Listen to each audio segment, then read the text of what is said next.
Typhoon Bualoi smashed into Vietnam's central coast on Monday, bringing destructive winds, torrential rain and high waves that left communities reeling.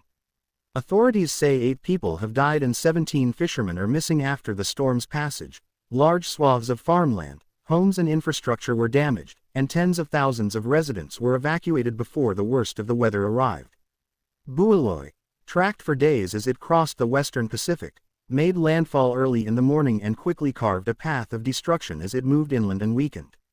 At peak impact, strong gusts tore roofs from houses, toppled electricity poles and uprooted trees, while storm surge and pounding surf inundated low-lying coastal areas. Heavy rain caused rivers to swell and triggered localized flooding and landslides in mountainous districts.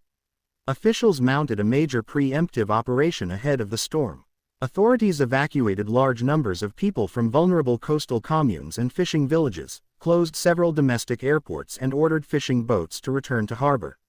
Military and civil defense units were deployed to assist with evacuations and to prepare for search and rescue operations. Despite these measures, the rapid intensification and violent sea conditions meant some vessels were caught offshore and contact with crews was lost.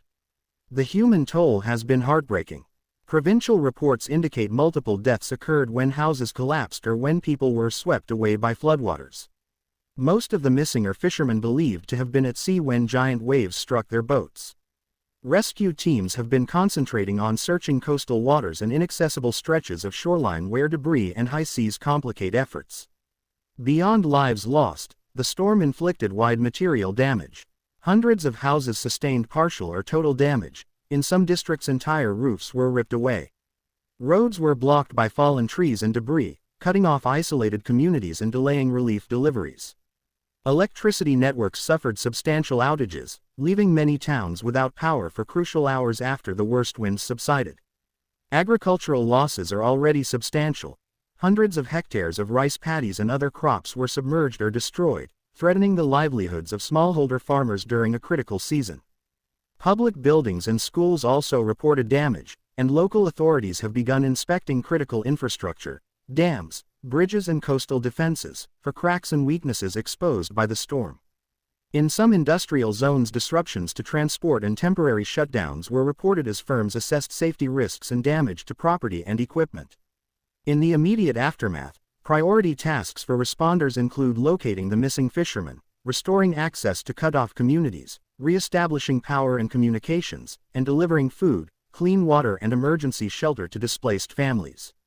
Clearing main transportation routes to allow relief convoys to reach hard-hit areas is also a pressing concern, as is stabilizing slopes and riverbanks to reduce the risk of secondary landslides and flooding with continuing rainfall. The storm's impacts underline long-standing vulnerabilities along Vietnam's coast and in its interior highlands. Recurrent typhoons have exposed the need for continued investment in early warning systems, resilient housing, strengthened coastal defenses and better support for the fishing and farming communities who face repeated seasonal risk.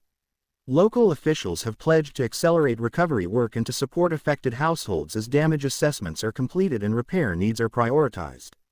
While precise estimates of economic losses will only become clear after thorough assessments, early reports suggest a significant hit to agriculture and local infrastructure, with recovery likely to require coordinated national and provincial assistance.